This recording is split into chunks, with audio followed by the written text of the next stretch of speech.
Durins Bane was a remarkable filmmaking achievement. His appearance on film was a groundbreaking cinematic moment.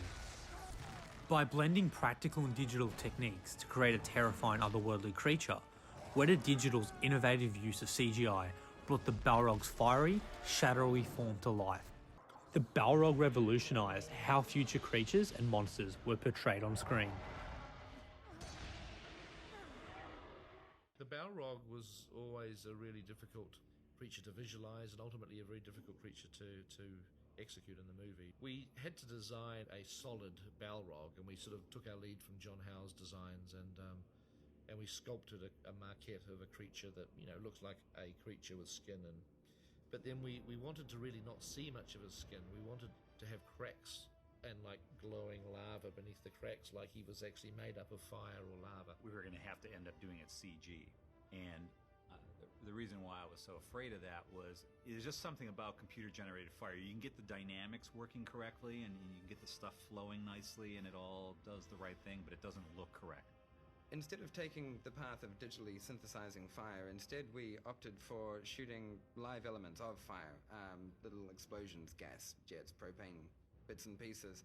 And these elements then we drove around in the image using a particle system. We just spent a lot of time on it, and it's sprites. A sprite is a card, it's a billboard that's attached to the particle. So as your particle flies through space, this picture of evolving fire flies through space.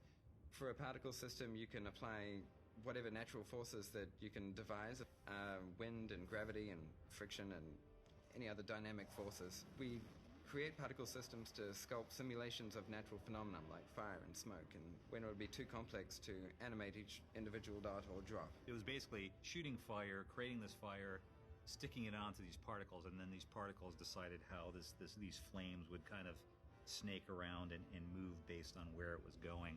The Balrog emoted in many different ways over the course of the sequence. Inside, he's all turmoil, he's all fire, and it's barely contained within this cracked skin, and every time he moves his shoulders, the cracks start separating and the plates float on his surface like tectonic plates. And his particular motions and actions needed to emote through his fire. There's various shots of him being all Charles Atlas and blowing fire from every crack on his body, which was quite fun. It was all a bit of a blur, really. About a month's worth of R&D developing sprites and techniques to make sure that we could actually do every shot. Then after that, about 6 weeks of intense production in a team of 5 people. It was an epic rush, actually, but it was definitely worthwhile. We were churning out shots by the day.